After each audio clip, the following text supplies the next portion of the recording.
యేసయ్య అంతమందిని బాగు చేయడానికి. ఆయన చూస్తే దయ్యాలు విలవిలలాడి కొట్టుకొని వెళ్ళిపోవడానికి ఒకటే కారణం.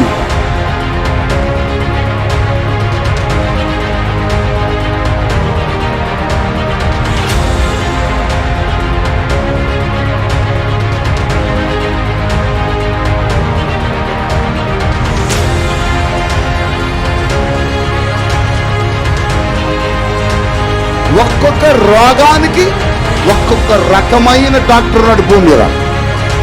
కానీ నీకు ఏ రోగం వచ్చినా ఆ రోగము నుంచి బాగు చేసే వైద్యుడు యేసుక్రీస్తు.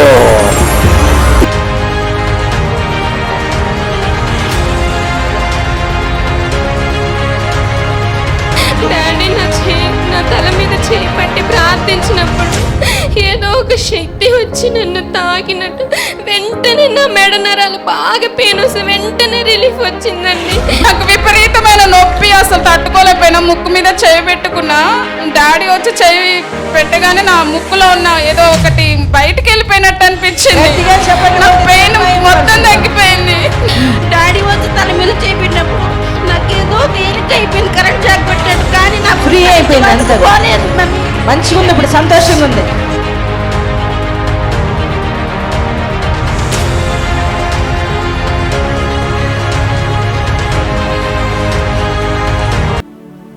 భక్తుడైన పౌలు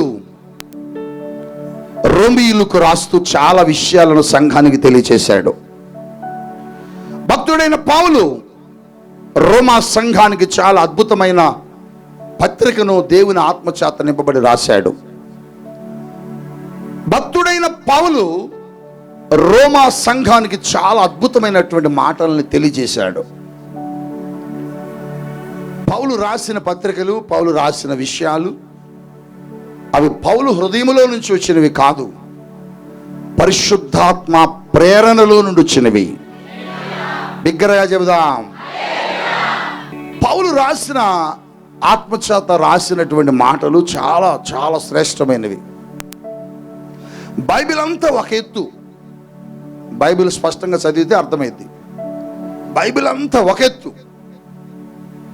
బైబిల్లో మనిషి పాపం, మనిషి యొక్క జీవితం, మనిషి యొక్క పతనం అనేక అధ్యాయాల్లో, అనేక గ్రంథాల్లో మనకు కనబడుద్ది. అయితే మనిషి యొక్క పతనానికి, మనిషి యొక్క నాశనానికి విరుగుడు కలిగిన పుస్తకమే రోమీయులకు రాసిన పత్రిక. ఉదాహరణకి చెప్పాలంటే ఒక టాబ్లెట్, ఒక మెడిసిన్, ఒక రోగికి ఒక మందు బిల్ల ఎలాంటిదో ఒక క్రైస్తవుడికి రోమా పత్రిక అలాంటిది. ఎందుకంటే నీ పాపమునకు విరుగుడు దొరికే స్థలము రోమా సంఘములో పౌలు చెప్పాడు. హల్లెలూయా. అందుకని మీరు ఎక్కువగా ఎప్పుడైనా ఖాళీగా ఉన్నప్పుడు ఏం చేయాలంటే రోమా పత్రికను బాగా చదవాల. హల్లెలూయా, హల్లెలూయా. ఆయన ఒక మాట రాశాడు. ఏమని రాశాడు? దేని గురించి రాశాడు? ఎవరి గురించి రాశాడు అంటే 8వ అధ్యాయం రోమీయులకు రాసిన పత్రికలో 26వ వచన భాగంలో ఆయన మంచి మాట మాట్లాడాడు. అటువలే ఆత్మయు మన బలహీనతను చూచి సహాయము చేయుచున్నాడు. గట్టిగా హల్లెలూయా అందాం. అటువలే ఆత్మయు అంటే ఆత్మ అంటే పరిశుద్ధాత్ముడు. చెప్పండి ఎవరట?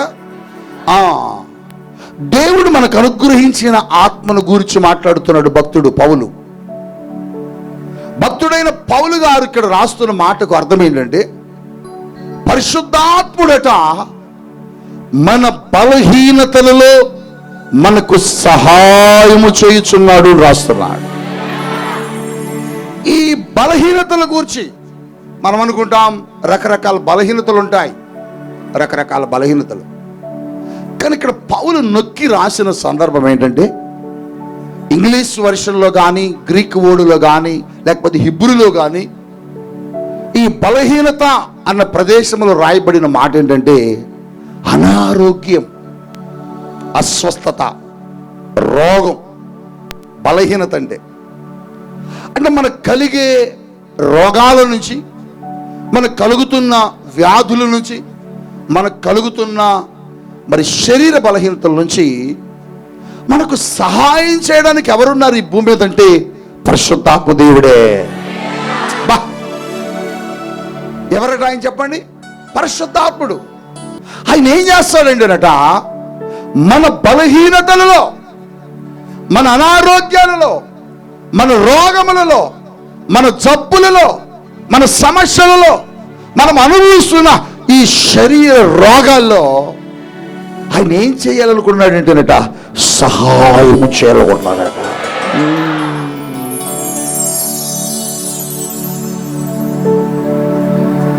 అందుకోసమే నీ శరీరంలో ఉన్న రోగాలు తగ్గాలంటే, నీ దేహములో ఉన్న బలహీనతలు తొలగాలంటే, నీ మీద ఎవరు వర్క్ చేయాలంటే, ఎవరు పని చేయాలంటే పరిశుద్ధాత్ముడే పని చేయాలి.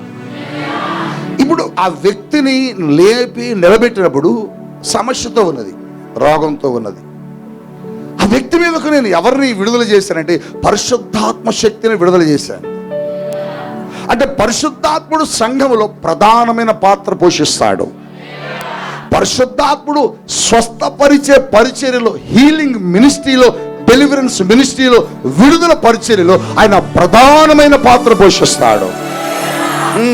అంటే పరిశుద్ధాత్ముడు లేకుండా ఏ వ్యక్తికి స్వస్థత రాదు. ఇంతకీ పరిశుద్ధాత్ముని ఎవరు పంపారంటే యేసయ్యే పంపాడు. ఆయన అంటారు, నేను వెళ్ళి పరిశుద్ధాత్ముడిని మీ కొరకు పంపిస్తాను, నేను వెళ్ళకపోతే మీకు ప్రయోజనము లేదు, కనుక నేను వెళ్ళి మీ మధ్యకు పరిశుద్ధాత్మను పంపిస్తాను, ఆయన వచ్చి మీకు సహాయము చేస్తాడు. బిగ్గరగా హల్లెలూయా. ఆయన సహాయము చేసే దేవుడు. నువ్వే రోగంతో వచ్చినా, ఏ సమస్యతో వచ్చినా, ఏ బాధతో వచ్చినా పరిశుద్ధాత్ముడు ఈ దినం నీకేం చేయబోతున్నాడంటే నీకు సహాయం. ఏమిటా సహాయం అంటే నిన్ను స్వస్థపరిచి పంపబోతున్నాడు. అదే అంటున్నాడు, మన బలహీనతల యందు, మన దేహంలో చాలా బలహీనతలు ఉంటాయి. మీకు తెలుసో తెలియదో, చాలా మందికి తెలియదు, కొంతమందికి తెలుస్తుంది. శరీరంలో 2 రకాలుగా బలహీనతలు ఉంటాయి. నా మాట వింటున్నారా? శరీరంలో 2 రకాలుగా బలహీనతలు వస్తాయి. ఒకటి మనం తిన్న ఫుడ్ను బట్టి, ఉంటున్న వాతావరణాన్ని బట్టి, మనము తీసుకుంటున్న ఆహారాన్ని బట్టి కొన్ని బలహీనతలు వస్తాయి. కానీ దురాత్మ వలన కొన్ని బలహీనతలు వస్తాయి. మీరు తింటున్న ఆహారాన్ని బట్టి, మీరు ఉంటున్న ప్రాంతాలను బట్టి, త్రాగుతున్న నీటిని బట్టి బలహీనత వచ్చింది అనుకో, ఒక మెడిసిన్, ఒక ట్యాబ్లెట్ ఇస్తే తగ్గిపోతుంది. హాస్పిటల్కి వెళ్ళి డాక్టర్ గారు నాకు కొంచెం బాగా జలుబు చేసింది, లేకపోతే నాకు జ్వరం బాగా వస్తుంది, కడుపులో నొప్పి వస్తుంది, లేకపోతే తలంతా తిప్పుతుంది, నాకేంటో చూడండి అంటే ఆ డాక్టర్ గారు చూసి రాత్రి ఏం తిన్నావయ్యా నువ్వు అని అడుగుతాడు. అంటే తిన్న దాన్ని బట్టి నీకు బలహీనత వచ్చింది. అంటే ఆ ఫుడ్లో ఏదో తేడా ఉండే, పీల్చుతున్న గాలిలోనో, తాగుతున్న నీటిలోనో లోపం ఉన్నప్పుడు అప్పుడప్పుడు మన శరీరంలో బలహీనతలు వస్తాయి. అవి ట్యాబ్లెట్ వేగం తగ్గిపోతాయి, మెడిసిన్ వేగం తగ్గిపోతాయి. కానీ కొన్ని రోగాలు ఉంటాయి, హాస్పిటల్కి వెళ్తావు, అన్నీ బాగానే ఉన్నాయమ్మా, అన్ని రిపోర్ట్లు బాగానే ఉన్నాయి, కానీ నీకు ఏమైందో నాకు అర్థం కావట్లేదు అంటాడు డాక్టర్. ఎందుకు అర్థం కావట్లేదంటే అతనికి అది డాక్టర్లకి అర్థమయ్యే రోగం కాదు, అది పాస్టర్లకు అర్థమయ్యే రోగం. హల్లెలూయా, హల్లెలూయా. అందుకోసమే నీవు ఏ డాక్టర్ దగ్గరికి వెళ్ళినా తగ్గడం లేదు అంటే ఇక నువ్వు రావాల్సింది పాస్టర్ గారి దగ్గరికి. హల్లెలూయా అండి, హల్లెలూయా. అటువంటి రోగాలు, అటువంటి సమస్యలు, అటువంటి జబ్బులు ఈ ప్రపంచంలో ఎవరు బాగు చేయగలరు? ఎక్కడికి వెళ్ళినా తగ్గదు. ఎక్కడికి వెళ్ళినా బాగుపడే రోగాల్ని ఎవరు బాగు చేయగలరంటే యేసుక్రీస్తు ప్రభువు మాత్రమే. చాలా మంది డాక్టర్లు అంటారు నీ రిపోర్ట్లన్నీ బాగానే ఉన్నాయి కానీ మాకు అర్థం కావట్లేదు అంటారు. అది వాళ్ళకి అర్థం కాదు. ఎందుకంటే ఆ రోగాన్ని కలుగు చేస్తున్నోడిని వాళ్ళు చూడలేరు. ఎందుకు చూడలేరంటే వారు అక్షరార్థంగా చదివారు కనుక అక్షరార్థంగా చూసేవాడికి ఆ రోగం బయటపడదు. మరి ఎవరికి బయటపడుతుంటే ఆత్మానుసారంగా చూసేవాడికి బయటకు వచ్చింది. ఆమె చెయ్యి నొప్పి ఉన్నది, ఆమె సమస్యతో వచ్చింది, నాకు చెప్పలే. మరి ఎవరికి తెలిసింది అంటే పరిశుద్ధాత్ముడు తెలిసింది. అందుకనే పరిశుద్ధాత్ముడు ఏం చేశారంటే భూమి మీద అనేకులను బాగు చేస్తూ బలహీనతల నుంచి విడుదలిస్తూ వచ్చాడు. ఈ భూమి మీద యేసుక్రీస్తు ప్రభువారు శరీరదారుడిగా సేవ చేస్తున్న దినాల్లో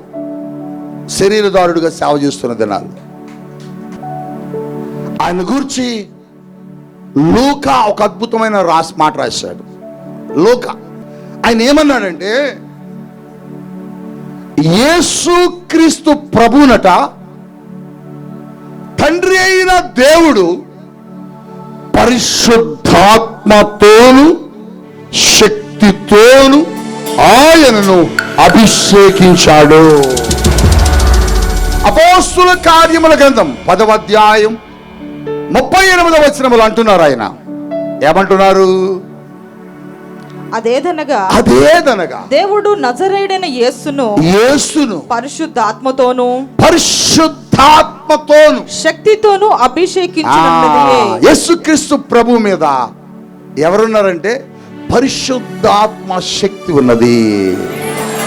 చెప్పండి, పరిశుద్ధాత్మ బలమున్నది, పరిశుద్ధాత్మ అభిషేకం ఉన్నది. అందుకోసమే యేసయ్య అక్కడ రాస్తాడు, ఆయనట నడుస్తూ వెళుతున్నప్పుడు రోగులను దెయ్యముల చేత పీడించబడే వారిని ఆయన ఏం చేశారంటే స్వస్థపరిచాడు.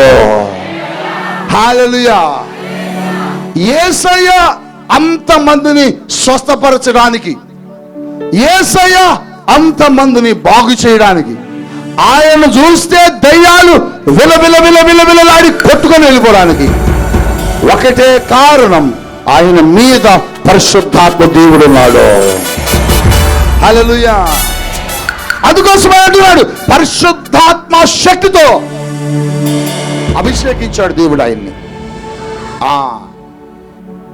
ఆయన పరిశుద్ధాత్మ శక్తితో అభిషేకించడాన్ని బట్టి జరిగిన అద్భుతం ఏంటంటే, మత్తయి సువార్త 4వ అధ్యాయంలో మనకు కనపడతాయి కొన్ని సంగతులు. 23వ వచనం నుంచి ఉన్నాయి. ఏమనట ఆ మాట చూద్దామా? యేసు వారి సమాజ మందిరంలో బోధించుచు, యేసు సమాజ మందిరములో బోధించుచు దేవుని రాజ్యమును గుర్చిన సువార్తను ప్రకటిస్తూ ప్రజలలోని ప్రతి వ్యాధిని, ఇదిగో ప్రజలలో, నా వైపు చూడాలా, ప్రజలలో ప్రతి వ్యాధిని, రోగములను స్వస్థపరచుచు, నా వైపు చూడండి. యేసు ఎలాంటి రోగాలను బాగు చేశాడంటే ప్రతి విధమైన రోగం. ఈ ప్రపంచంలో ఎన్ని రోగాలు ఉన్నాయో అన్ని రోగాలను బాగు చేయగలిగే దేవుడు ఎవరంటే యేసుక్రీస్తే. మీరు చూడండి, నువ్వు ఏదైనా జబ్బు వచ్చి ఒక హాస్పిటల్కి పోయావు అనుకో, ఆ డాక్టర్ అంటాడు, ఇది మనం కదమ్మా చూసేది, ఇది పలానా డాక్టర్ దగ్గరికి వెళ్ళి అంటాడు. ఆయన రాస్తాడు, ఇది నా వల్ల కాదు పో అని.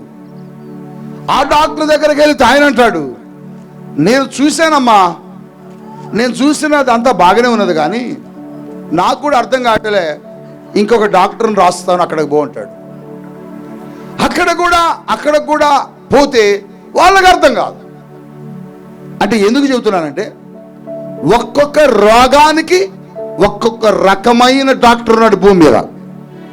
కానీ నీకు ఏ రోగం వచ్చినా ఆ రోగము నుంచి బాగు చేసే వైద్యుడు యేసుక్రీస్తు. ఎందుకంటే ప్రతి విధమైన రోగం, నువ్వే రోగముతో బాధపడినా, నువ్వే సమస్యతో బాధపడుతున్నా, నువ్వే జబ్బుతో బాధపడుతున్నా, నీ శరీరంలో ఏ రోగం ఉందో ఆ రోగాన్ని బాగు చేయగలిగేది ఎవరంటే యేసు ప్రభువే.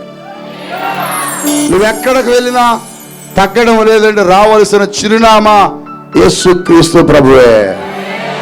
ఎందుకని? ఆయన వైద్యులకు వైద్యుడు, పరమ వైద్యుడు. హల్లెలూయా. ఆయన వైద్యులకు వైద్యుడు, పరమ వైద్యుడు. ఆయన దగ్గరకు వస్తే బాగుపడని రోగం అంటూ ఏది? అక్కడ అంటాడు ప్రతి విధమైన రోగం. నువ్వే రోగంతో బాధపడుతూ ఇక్కడికి వచ్చావు, నువ్వే సమస్యతో వేదన చెందుతూ ఇక్కడికి వచ్చావు, నువ్వే ఇబ్బందితో ఎదుర్కొని ఇక్కడ స్థలానికి వచ్చావు, దేవునికి చెబుతున్నాడు ప్రతి విధమైన రోగమును బాగు చేసే స్థలం ఈ ప్రార్థనా మందిరం. ఈ ప్రపంచంలో ఎక్కడెక్కడికో వెళ్తున్నావు, ఏదేదో చేస్తున్నావు, ఎక్కడెక్కడికో తిరుగుతున్నావు, ఎవరెవరినో ఆశ్రయిస్తున్నావు, ఎక్కడెక్కడికో వెళ్ళి నీ జబ్బు తగ్గటంలే, నీ రోగం తగ్గటంలే, నీ బలహీనత పోవడంలే. అయితే నీ బలహీనత తొలగిపోవాలంటే నువ్వు రావాల్సిన ఒకే ఒక స్థలం యేసుక్రీస్తు ప్రభు దగ్గరకే. ఆయన అంటున్నాడు, ఆయన సంచరించుచు, ఆయనట 10:38 ఉంది కదే అంటాడు, ఆయన పరిశుద్ధాత్ముడును ఉండడాన్ని బట్టి ఆయన ప్రజలకు ఏం చేశాడంటేనట మేలు చేయుచు అని ఉంటుందండి.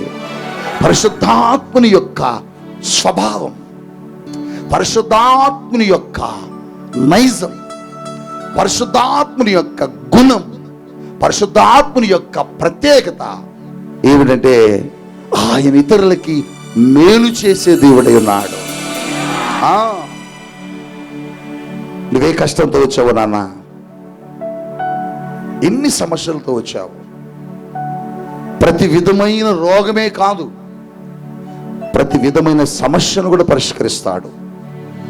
ప్రతి విధమైన సమస్యను ఆయన పరిష్కరించలేని సమస్య ఈ భూమి మీద లేదు. అందుకోసమే పరిశుద్ధాత్ముడు ఈ దినం ఏం చేయబోతున్నాడంటే ఆ యేసయ్య మీద ఉండి ప్రతి విధమైన రోగములను, ప్రపంచంలో ఎన్ని రోగాలు ఉన్నాయో, అసలు హెచ్ఐవికి మందు లేదట. చెప్పండి, హెచ్ఐవికి మందు లేదు. విజయవాడ ఆరాధనలో ఒక సహోదరి వచ్చింది, ఆవిడ పేరు సరళ, మచిలీపట్నం నుండి వచ్చింది ఆ సహోదరి. ఆ సహోదరి ఆరాధన అయిపోయినప్పుడు అందరితో పాటు తైలాభిషేకానికి వచ్చింది. ఆవిడ ఒక వైట్ పేపర్ తీసుకొని వైట్ పేపర్ మీద హెచ్ఐవి ఉన్నది అని రాసుకొని నా దగ్గరకు వచ్చి, ఇట్లా రాసుకున్నది నా దగ్గరకు వచ్చి ఇట్లా చూపించి, నాకు కనిపిస్తుంది హెచ్ఐవి ఉన్నది అని. నేను దగ్గరకు తీసుకొని చేతులుంచి తైలంతో ప్రార్థన చేశాను. ప్రార్థన అయిపోగా వెళ్ళిపోతుంటే వెనక్కి పిలిచాను, మళ్ళీ ఏడుస్తుంది, కన్నీరు గారుస్తుంది. నేను చెప్పాను, నేను తాకాను, పరిశుద్ధాత్మ శక్తిని మీదకి వచ్చింది. నేను నా చేతులతో తైలంతో అభిషేకించాను, నేను ప్రార్థించిన తైలం నూనె రాశాను, నీకు స్వస్థత వచ్చింది, నీకు రిపోర్ట్లన్నీ మారిపోతాయి పో అన్నాను. అసలు ఎవరైనా చెప్తారు ఈ మాట? అది ఒక కడుపుల నొప్పా, తలనొప్పా, జలుబా, ఎయిడ్స్ రోగము, మందులేని రోగం. మందులేని రోగాన్ని తగ్గుద్ది అని చెప్పాలంటే గట్స్ ఉండాల. హల్లెలూయా. దాన్నే మన భాషలో విశ్వాసం అంటారు. హల్లెలూయా, హల్లెలూయా. ఆయమ్మ విశ్వాసం తెలిపిద్దండి. హెచ్ఐవి ప్రపంచంలో ఎక్కడికెళ్ళి తగ్గదు. ఒకవేళ మెడిసిన్ వేస్తే అది కంట్రోల్ అవుతుంటుంది తప్ప వ్యాధి పూర్తిగా నివారణ కాదు. ఈవిడికి నమ్మకం కుదిరింది, విశ్వాసం వచ్చింది. ఇన్ని అద్భుతాలు జరిగినాయి దైవజనుడి ద్వారా. ఈరోజు ఇక్కడ విజయవాడలో నా జీవితం ఎందుకు చేయడం అనుకున్నది. తెల్లారే రెండో రోజు హాస్పిటల్కి వెళ్తే, హాస్పిటల్కి వెళ్ళి చూస్తే రిపోర్ట్లన్నీ నార్మల్ వచ్చాయి. గట్టిగా చెప్పాలి, కొట్టాలా, ప్రపంచానికి వినబడేలా ఈ మాటలు చెప్పాలా. హల్లెలూయా, హల్లెలూయా. ఆమెకే షాక్ అనిపించిందట. ఏంటిది, 13 సంవత్సరాల శరీరంలో ఈ రోగం ఉంది, ఎక్కడ తగ్గలా, ఎవరికి తగ్గినట్లుగా కూడా సమాచారం లేదు. కానీ దైవజనుడు ఒక రోజున ప్రార్థన చేస్తున్నప్పుడు ఒక వ్యక్తి, అప్పుడు మన ఆరాధన వేరే చోట జరుగుతుంది విజయవాడలో, అక్కడ ఒక ఆవిడకి ఎయిడ్స్ నుంచి స్వస్థత వచ్చింది. ఆవిడది విన్నదట. నాకెందుకు తగ్గదు, నాకు కూడా తగ్గే ఉంటుందిలే అని హాస్పిటల్కి పోతే నార్మల్ వస్తే మరలా అనిపించిందట, మళ్ళీ ఒకసారి చూద్దాం అని ప్రభుత్వ హాస్పిటల్కి వెళ్దాం అనుకుందట. ప్రైవేట్ హాస్పిటల్ ఏమో తేడా వచ్చిందేమో చూద్దాం. ప్రభుత్వ హాస్పిటల్ వాళ్ళు అన్నారట, ఏమాయ్ నీకు ఉన్నది కదా జబ్బు, నీకు ఎలా తగ్గుద్దని వచ్చా, నీకు అని పిచ్చి పట్టిందా, అది ఎడ తగ్గుద్ది, ఉరిక ఎలా అన్నారట. లేదండి ఒకసారి చూడండి చూడండి ప్లీజ్ ప్లీజ్ చూడండి అన్నారట. ఆమె బతిమలాడి ఆ డాక్టర్ గారి దగ్గరికి వెళ్ళి రిక్వెస్ట్ చేస్తే సరే చూస్తా తీసుకురా అంటే చూస్తే ఆవిడ రిపోర్ట్ నార్మల్ వచ్చిందట. గట్టిగా ఇది నిజం, ప్రపంచానికి తెలియాలి ఈ సత్యం. ప్రతి విధమైన రోగమును యేసు బాగు చేస్తున్నాడు. ఈ దినములు ఏ రోగముతో వచ్చినా, ఈ రోజు ఏ బలహీనతతో వచ్చినా, ఈ లైవ్ను వీక్షిస్తున్న దైవజనాంగమా, నువ్వు ఏ సమస్యలు వచ్చినా దేవుడు చెప్తున్నాడు, నీ రోగం నుంచి నీకు విడుదల ఇచ్చే దేవుడు ఉన్నాడు. ఓ గట్టిగా చెప్పగలరా?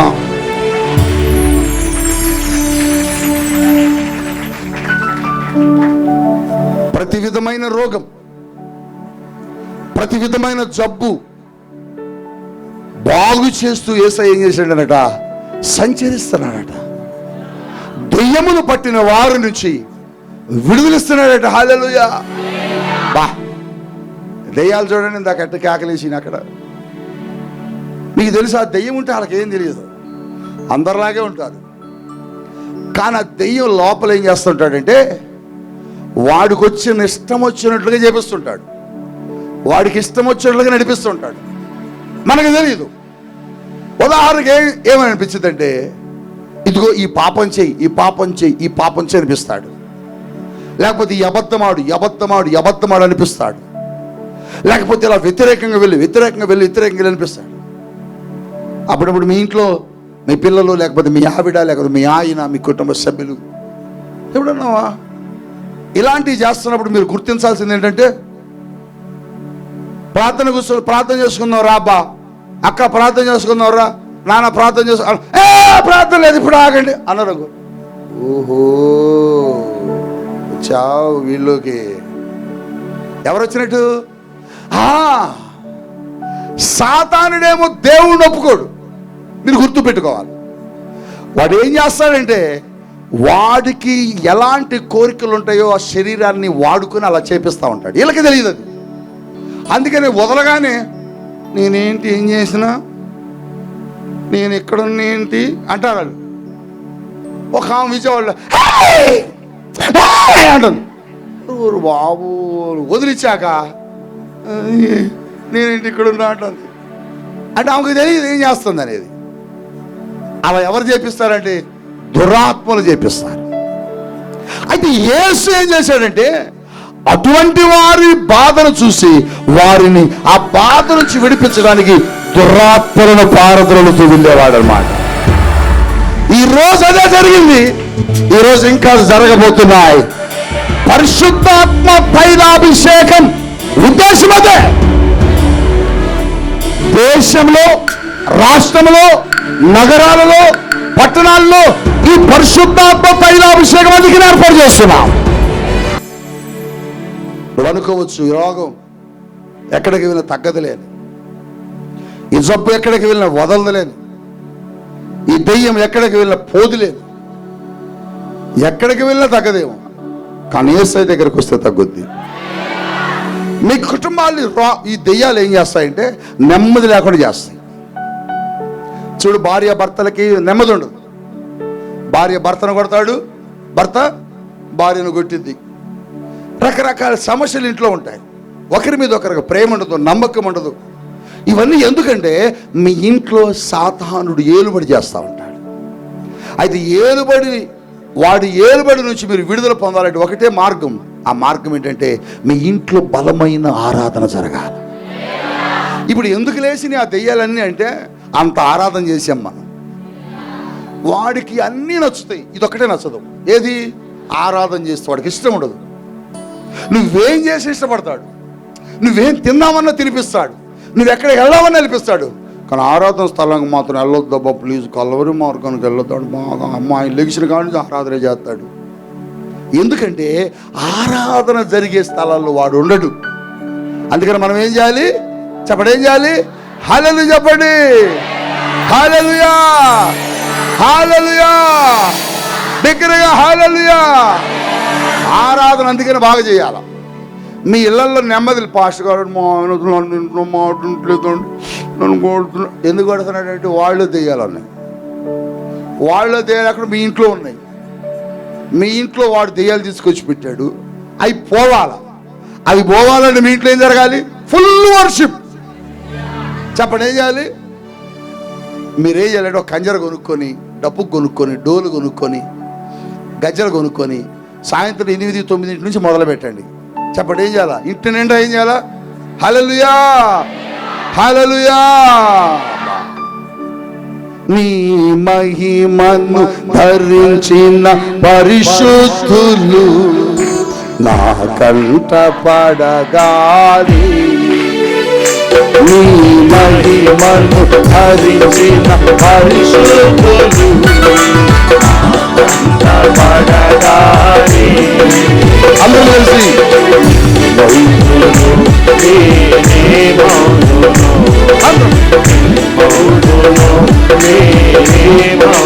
మళ్ళీ మళ్ళీ మళ్ళీ మళ్ళీ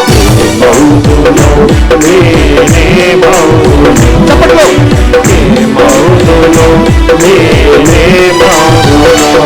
ఎవరు సమీపించలేని తేజస్సులో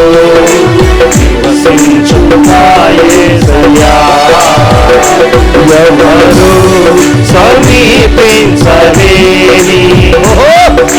తేజస్సులో నివసించుతా యేసయ్యా.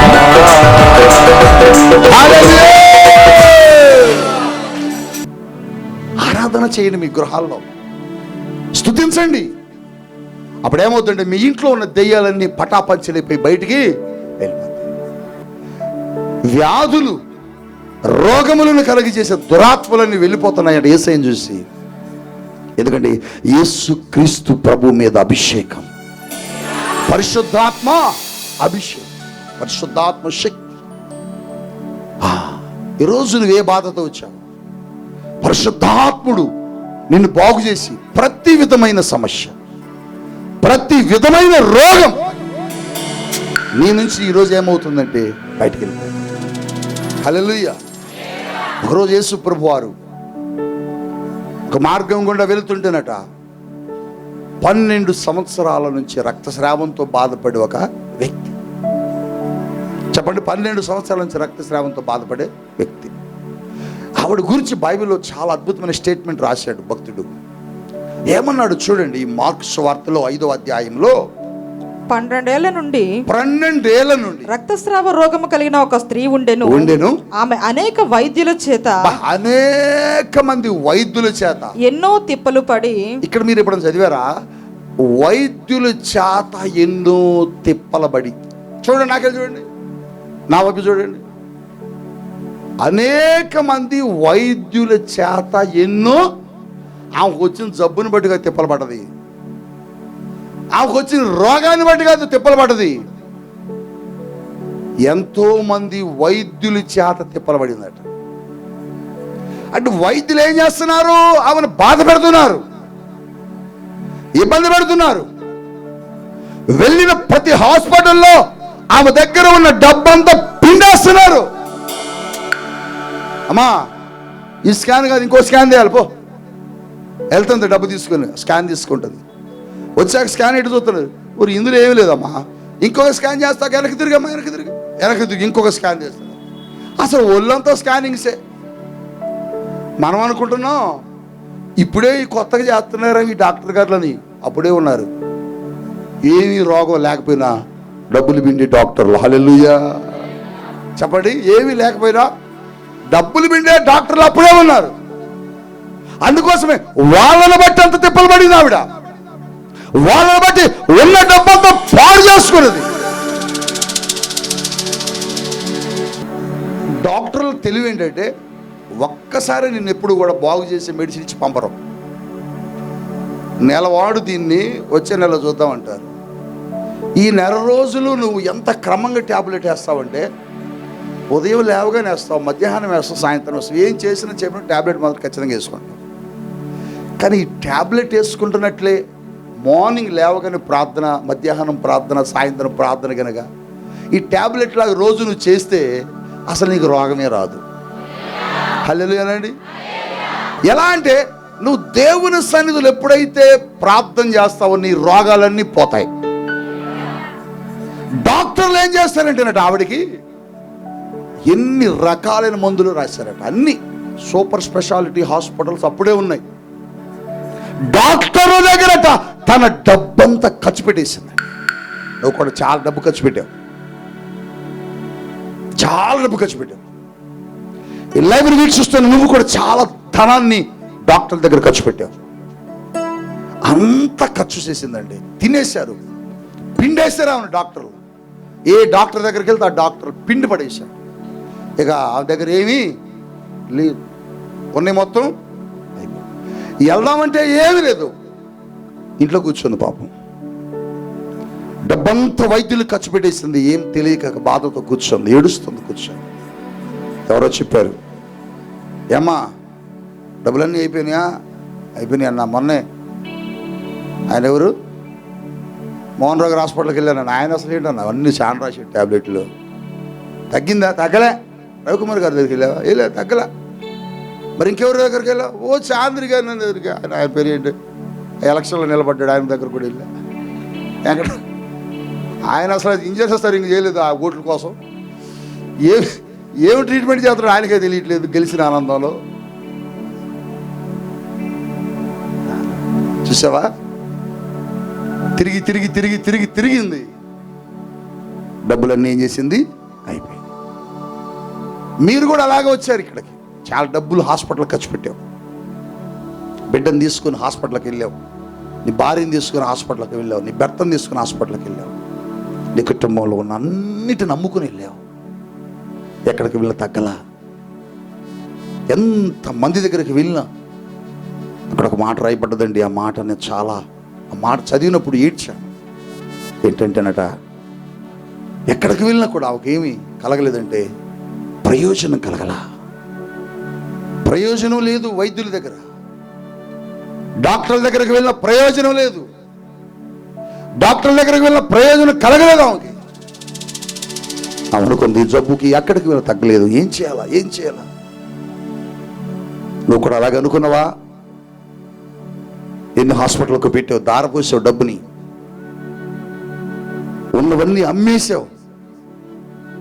చాలామంది తైలాభిషేక ఆరాధనకు వస్తుంటారు, చూస్తున్నా నేను. గుండెలు పగిలేలా ఏడుస్తుంటారు పిల్లల్ని ఎత్తుకొని. ఎన్నో హాస్పిటల్ తిరిగామయ్యా, పొలం అమ్మేశాం, ఇల్లు అమ్మేశాం, ఎక్కడికి వెళ్ళినా తగ్గలేదయ్యా, తగ్గలేదయ్యా, తగ్గలేదయ్యా. ఏం చేయాలో అర్థం కావట్లేదయ్యా. నడవలేని భర్త, మాట్లాడలేని కొడుకు, జీవము లేని పిల్లలు, శరీరంలో అనారోగ్యాలతో బాధపడే వాళ్ళు చాలామంది ఉన్నారు. ఆ వ్యక్తి కూడా చాలా బాధ అనిపించిందండి. ప్రయోజనం లేదండి. డాక్టర్ దగ్గరికి వెళ్తే ప్రయోజనం దొరకలే. డబ్బంతా ఖర్చు పెట్టింది, డబ్బంతా వ్యర్థమైపోయింది. తిరిగింది తిరిగింది తిరిగింది తిరిగింది. ఇక తన దగ్గర ఉన్నదంతా వదిలేసుకుంది. ఇక్కడ ఏం లేక ఇంట్లో కూర్చుంటే ఎవరో చెప్పారు, ఎందుకమ్మా డబ్బులన్నీ పాడు చేసుకున్నావు, యేసు ప్రభు దగ్గరికి వెళ్తే నువ్వు బాగుపడతావు కదా అని. అవునయ్యా, యేసు దగ్గరికి వెళ్తే నేను స్వస్థత పొందుతానా? యేసు దగ్గరికి వెళ్తే నేను బాగుపడతానా? బాగుపడతావా అమ్మ బాబు? ఆయన దగ్గరికి వెళ్ళి చాలు, ఆయన దగ్గరికి వెళ్ళి చాలు, నువ్వు స్వస్థత పొందుకుంటావు. ఆ మాట చెప్పారు ఎవరో. యేసు ప్రభు వారు వస్తారని ఇప్పుడు ఎదురు చూస్తాను, గమనించింది. యేసు ప్రభు వారు వస్తున్నారని తెలుసుకుందండి. మీరు చూడండి, ఆమెకు ఆ సమాచారం అందటం, యేసయ్య బయలుదేరటం ఎంత గొప్ప కార్యం. అంటే అర్థమేంటో మీకు తెలుసా? ఆ సమాచారాన్ని యేసు ముందుగా పంపించాడు. దేవుడు చాలా గొప్ప దేవుడు అండి. ఇవన్నీ ఆలోచిస్తాడు ఒక్కోసారి, ఎంత గొప్ప దేవుడు. ఆయన వస్తున్నాడు అన్న సంగతి ఆమెకు తెలియకపోతే అక్కడికి వచ్చేది కాదు. ఆవిడ రావాలంటే ఆవిడకి సమాచారం అందాలి. ఆ సమాచారం అందించడానికి ఈ భూమి మీద ఇదిగో నాలాంటి సేవకుల్ని దేవుడు తన పని కొరకు పరిగెత్తిస్తున్నాడు. ఎందుకు ఈ సేవ, ఎందుకు ఈ సువార్త, ఎందుకు ఈ పరిచర్య అంటే అదిగో అలాంటి వాళ్ళని బాగు చేయడానికి, అలాంటి వాళ్ళని విడుదల ఇవ్వడానికి, అలాంటి వాళ్ళకి స్వస్థత ఇవ్వడానికి ఆవిడ బయలుదేరిందండి. ఆమె అనుకుంది చాలామంది ఉన్నారు జనం, ఆయనేమో దేవుడు, దేవుని కుమారుడు, నేనేం చేస్తే నాకు స్వస్థత వచ్చేది కొత్తగా ఆలోచించింది. అసలు ఎప్పుడు చర్చికి వెళ్దాం, ఎప్పుడు మందిరానికి వెళ్ళక కొత్తగా ఆలోచిస్తుంది. ఎలా ఆలోచిస్తుందంటే, నేను ఆయన దగ్గరికి వెళ్ళి నాకు ప్రార్థన చేయమని అడగటం కష్టం, అంతమందిలో ఏదో ఒక రీతిగా ఆయన పట్టుకుందాం చాలు అనుకుంది. ఆయన పట్టుకుందాం అనుకుంది కానీ ధైర్యం సరిపోలా. ఆవిడేం చేసిందంటే కనీసం వస్త్రాన్ని పట్టుకుందాను, ఆ బట్టను ఇలా పట్టుకుందండి. హల్లెలూయా. అసలు ఎంత అద్భుతం అంటే ఈ లేఖనం చదివేటప్పుడు ఎన్ని ఆలోచనలు వస్తాయో నాకు. నేను అనుకుంటాను ఆయన ఎదురు చూస్తున్నాడు, ఆయన వెళ్తున్నాడు, ఆయన మదిలో ఉంది, ఆ వెనక వస్తుంది, ఆయన కనపడుతూనే ఉంది, ఆయనకు తెలియంది ఏమీ లేదు. ఆయన నిదానంగా వెళ్తున్నాడు. అందుకని ఎందుకోసం? ఆమె కోసమే. ఆమె రానే వచ్చింది, నెట్టుకొని వచ్చింది. వస్త్రాలు పట్టుకోక ఆగిపోయాడండి. హల్లెలూయా. బా. ఆయన అడుగుతున్నాడు, నన్ను ఎవరు ముట్టుకున్నారయ్యా? ఈ మాటల్లో హృదయాన్ని చాలాసార్లు కదిలించాయి. పేతురు అంటాడు, ఎవరు ముట్టుకున్నారని ప్రభువా? నేను చాలాసార్లు నీ మీద పడ్డా, నేను చాలాసార్లు నిన్ను తాకా. నేనే కాదు, ఇక్కడ చాలామంది తాకారు. ఎవరని చెప్పగలం? లేదు పేతురు, ఆ స్పర్శలో ఏదో తేడా ఉంది. ఆ స్పర్శ నన్ను ఏదో ప్రత్యేకంగా తాకింది. ఆ స్పర్శలో నాకేదో ఒక ప్రత్యేకత కనబడుతుంది. అట్లా తాకాలి దేవుణ్ణి, అలా తాకాల దేవుణ్ణి. అర్థమైందా? నువ్వు దేవుణ్ణి తాకినప్పుడు నీ స్పర్శను దేవుడు గుర్తించాలి. అలా ప్రార్థన చేయాల. నీ ప్రార్థన ఆయన్ని స్పర్శింపచేయాల, కదిలించ. మేము చాలా మంది అడుగున్నాం, నువ్వు పట్టుకున్నది వేరు, ఎవరో నన్ను పట్టుకున్నది వేరు. అంతమందిలో ఎలా గమనించాడు అంటే ఆమె స్పర్శకు ఒక ప్రత్యేకత ఉంది. ఏమిటా ప్రత్యేకత అంటే ఆమె స్పర్శలో ఒక బలమైన విశ్వాసం, ఒక బలమైన ప్రత్యేకత. అందుకని యేసయ్య ఆగాడు. అందరం ప్రార్థన చేస్తామండి, కానీ కొద్దిమంది ప్రార్థనకే జవాబు వచ్చేది. ఎందుకంటే వాళ్ళ ప్రార్థన ప్రభువుని స్పర్శింపచేసింది, కదిలించింది. అందుకోసమే కదిలించబడ్డాడు యేసయ్య. ఆగిపోతే ఆమె తీసుకొస్తే చెబుతుంది, నా సమస్య ఇదయ్యా, నా బాధ ఇదయ్యా అని. నీ విశ్వాసం నేను స్వస్థపరిచేందుకు అన్నాడు. ఎప్పుడైతే ఆయన ముట్టుకున్నదో జరిగిన అద్భుతం ఏంటంటే, ఆయనలో ఉన్న పరిశుద్ధాత్ముడు ఏం చేశాడంటే ఆమె లోపలికి వెళ్ళిపోయాడంట. అది జరిగిన అద్భుతం ఏంటంటే, ఆయన ఇట్లా తాకగానే ఆయనలో నుంచి ప్రభావం బయటికి అలా ఆమెలోకి వెళ్ళిపోయిందండి. అదే నేను మీకు ఎప్పుడు చెప్పేది. నేను వచ్చాను, నేను మీ దగ్గరకు వచ్చినప్పుడు నాలో నుంచి ప్రభావం మీ మీదకి వస్తుందని చెబుతుంటా. కొంతమంది అంటారు, ఇదేంటి ఎట్లా వస్తుందని. ఎట్లా వచ్చింది ఏంటి? నువ్వు విశ్వసించినప్పుడు నీ మీదకి వచ్చింది. ఇంకొక బాబు సాక్ష్యం చెప్పాడు, కెమెరా ఆపరేట్ చేస్తూ విజయవాడ మీటింగ్లో బలహీనంగా ఉన్నాడట, నీరసంగా ఉన్నాడట, కళ్ళు తిరుగుతున్నాయట. దైవజనుడు కిందకు వచ్చినప్పుడు ప్రభువా నన్ను తాకు అనుకున్నాడట. నేను నడుచుకుంటే అట్లా పోతుంటే ఆ గాలి ఆ వ్యక్తిని తాకిందట. 2015-13 సరిగా గుర్తులేదు, కొత్తగూడెంలో ఒక మీటింగ్ పెట్టాం మనం. 18-17 సంవత్సరాల నుంచి ఒక పెరాలసిస్ పేషెంట్, 18 సంవత్సరాలట ఆమెకి పెరాలసిస్ జబ్బుతో బాధపడుతుంది. రాత్రి హాస్పిటల్కి తీసుకెళ్తున్నాడు తన భర్త. ఎవరో చెప్పారట, ఏమంటే ఇక్కడ ప్రార్థన జరుగుతుంది తీసుకెళ్ళరాదా అని. వాళ్ళు ఎప్పుడు వెళ్ళలే. చూద్దాం ప్రభు ఏమన్నా అద్భుతం చేస్తాడేమని నా ఆటోని ప్రార్థన స్థలం వైపు తిప్పారు. మనం ఆర్సిఎం చర్చ్ గ్రౌండ్లో పెట్టాము అప్పుడు మీటింగ్, లోపల హాల్లో. నాకు తెలియదు అక్కడ కూర్చున్న సంగతి. మిడిల్లో చైరేసారు ఆమెకి, జనం మధ్యలో కూర్చున్నది. పక్షవాతం వచ్చేది, 2 చేతులు 2 కాళ్ళు పడిపోయింది. ఇది జరిగిన అద్భుతం. నేను వాక్యం చెప్పకుండా దిగి నడుచుకుంటూ వెళ్తాను, ఆ హాల్లో మిడిల్లో నడుచుకుంటూ వెళ్తాను. ఈ స్వస్థతల గురించే మాట్లాడుతున్నా. ఆమె అనుకుంటుందట, ఆ దేవుడు నన్ను ముట్టుకుంటే బాగుండు అనుకుంటుందట. నేను ఇలా వెళ్ళానండి, దేవుడు మిమ్మల్ని తాకుతున్నాడు, స్వస్థపరుస్తాడు, మీ మీదకు దేవుని శక్తి విడుదలవుతుందని ఇక్కడ తిరిగి వెళ్ళిపోతున్నా. నేను ఆల్టర్ మీదకి, స్టేజ్ మీదకి వెళ్తుంటే చప్పలు కొడుతున్నారు. నాకు అర్థం కావట్లేదు ఏం చప్పలు కొడుతున్నారు అని. వెనక్కి తిరిగి చూస్తే ఆమె లేచి నడుచుకుంటూ వస్తుంది. హల్లెలూయా, హల్లెలూయా. నిజం, ఆమె లేచి నడుచుకుంటూ నా దగ్గరకు వస్తుంది. వాళ్ళ భర్త చప్పలు కొడుతున్నాడు, ఎగురుతున్నాడు, ఆనందంతో చప్పలు కొడుతున్నాడు. ఏంటంటే 18 సంవత్సరాల నుంచి నడవలేని వ్యక్తి నడుస్తుంది వెనకబడి. ఆమె ఏమి చెప్పింది సాక్ష్యం అంటే, పాస్టర్ గారు ఇలా వచ్చి ఇలా వెళ్ళిపోయేటప్పుడు నన్ను ఒక గాలి అలా తాకింది అన్నాడు. ఈరోజు ఎందుకు ఈ మాట చెబుతున్నానంటే, దేవుడు చెప్పాడు మార్కు సువార్త 16వ అధ్యాయం 17-18 వచనాల్లో, నమ్మిన వారి వలన సూచక క్రియలు కనబడతాయి, జరుగుతాయి. మీరు రోగుల మీద చేతులు ఉంచినప్పుడు వారు స్వస్థత పొందుదురు అని చెప్పాడు. రోగుల మీద చేతులు ఇచ్చినప్పుడు, ఎవరు ఏ బలహీనతతో ఉన్నారో మీ మీద దైవజనుడు చేతులు ఇచ్చినప్పుడు ఈరోజు ఏం జరుగుతుందంటే స్వస్థత. చెప్పండి, ఏమవుతుంది? స్వస్థత. ఈరోజు అది జరగాల. పరిశుద్ధాత్మ దేవుడు అది చేయాలి ఈ స్థలంలో.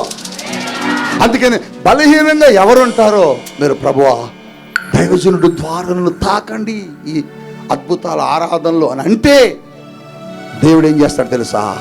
మిమ్మల్ని తాకుతాడు, మిమ్మల్ని ముట్టుకుంటాడు, మిమ్మల్ని స్వస్థపరుస్తాడు. అది ఏ జబ్బైనా ఆయన అంటున్నాడు, ప్రతి విధమైన రోగము నుంచి. చెప్పండి, ప్రతి విధమైన ఏ రోగమైనా. కొన్ని దెయ్యాలు కలగజేసే రోగాలు ఉంటాయి, కొన్ని దుష్టాత్మలు కలగజేసే రోగాలు ఉంటాయి, కొన్ని శారీరకంగా మానక కలిగే రోగాలు ఉంటాయి. శారీరకంగా యాదృచ్ఛికంగా కలిగే రోగాలు మెడిసిన్ అయ్యి తగ్గిపోద్ది. కానీ దెయ్యాలు కలగజేసే రోగాలు మాత్రం దైవజనుడు చెయ్యి పెట్టినప్పుడు ఆ స్పిరిట్స్, దురాత్మలన్నీ బయటికి వెళ్ళిపోతాయి. దేవుడు ఏ రీతిగానే చేస్తాడు. ఆవిడ వస్త్రం పట్టుకుంది, బాగుపడ్డది. ఆ సిరియన్ దేశం నుంచి వచ్చిన నీళ్ళలో దిగాడు, బాగుపడ్డాడు. ఆ గుడ్డివాడి గుమ్మేసి ప్రార్థన చేసి బురద రాశాడు, బాగుపడ్డాడు. ఏమో నీకున్న విశ్వాసం ఏంటో, నీ ఎదురు నిలబడిన సేవకునుకున్న విశ్వాసం ఏంటో, ఆ విశ్వాసాన్ని బట్టి దేవుడు కార్యం చేస్తాడు. అందుకని వాళ్ళ వీళ్ళ మాటలు విని దేవుని వాక్యాన్ని, దేవుని యొక్క అద్భుతాన్ని మనం ఎప్పుడూ కూడా శంకించకూడదు, ఆలోచించకూడదు, అవిశ్వాసంగా వినకూడదు. నమ్మాల. నువ్వు నమ్మితే దేవుడు అంటున్నాడు, నమ్మిన వారి వలన ఈ సూచక క్రియలు కనబడతాయి. నువ్వు నమ్మితే కనబడతాయి, నువ్వు విశ్వసిస్తే కనబడతాయి. పరిశుద్ధాత్ముడా నన్ను తాకండి అయ్యా అని అడుగు. తండ్రి నీకు స్తోత్రాలయ్యా. మీరు మాతో కదిలిన విధానమును బట్టి మీకు వందనాలు. మీరు మాతో మాట్లాడారు. అటువలే ఆత్మయు మన బలహీనతను చూసి సహాయం చేయుచున్నాడు. అవును, మేమెన్నో సందర్భాల్లో మా శరీరాలు బలహీనమయ్యాయి, మేము రోగము గ్రస్తులమయ్యాం. చీకటాత్మలు, దురాత్మలు, చేతబడి క్రియలు శరీరములో అంతులేని రోగాలు తీసుకొచ్చాయి. అవి తగ్గక ఎన్నో బాధలు, ఎన్నో వేదనలు అనుభవిస్తూ ఉండగా మా కొరకు ఇచ్చిన ఈ పరిశుద్ధ స్వస్థత ఆరాధనలో, అద్భుతాల ఆరాధనలో, మిరాకల్ సండేలో నువ్వు కదిలేవు, నువ్వు మూవ్ అయ్యావు, నువ్వు నా దగ్గరకు వచ్చి ముట్టుకున్నావు, మమ్మల్ని తాకావు. ప్రతి విధమైన రోగముల నుంచి మమ్మల్ని విడిపించావు, చీకటి నుంచి విడిపించావు, రోగములతో వచ్చిన మమ్మల్ని స్వస్థపరిచి పంపుతున్నావు. అందుకు నీకు వందనాలు. ఈరోజు నీ బిడ్డలు ఎంత ఆశతో వచ్చారో, ఎన్ని 100 మైళ్ళ దూరం రాత్రంతా ప్రయాణం చేసి గంటలు నాయన నీ బిడ్డలు ఆశతో వచ్చారయ్యా. ఈరోజు వారితో మీరు కదిలి మాట్లాడారు, మీకు వందనాలు. మీరు వారితో ముచ్చటించేందుకు మీకు స్తోత్రాలు, ధైర్యపరిచేందుకు నీకు వందనాలు. వారి వ్యధను తీసివేసినందుకు నీకు స్తోత్రాలు, వారి బాధను తొలగించేందుకు నీకు స్తోత్రాలు. రోగుల మీద మీరు చేతులుంచండి, నేను వారిని స్వస్థపరుస్తానన్నాను. చేతులుంచాము, మీరు బాగు చేశారు. విశ్వసించాము, అద్భుతం చేశారు. యేసుక్రీస్తు వారు కృప కలిగిన నామములో ఇదిగో ప్రార్థన చేస్తూ నీ బిడ్డలను దీవిస్తున్నాను తండ్రి. ఆమేన్. తండ్రి అయిన దేవుని ప్రేమ, రక్షకుడైన క్రీస్తు కృప, పరిశుద్ధాత్మ దేవుని సన్నిధి కుటుంబం అందరికీ తోడే ఉండి నడిపించునుగాక. ఆమేన్.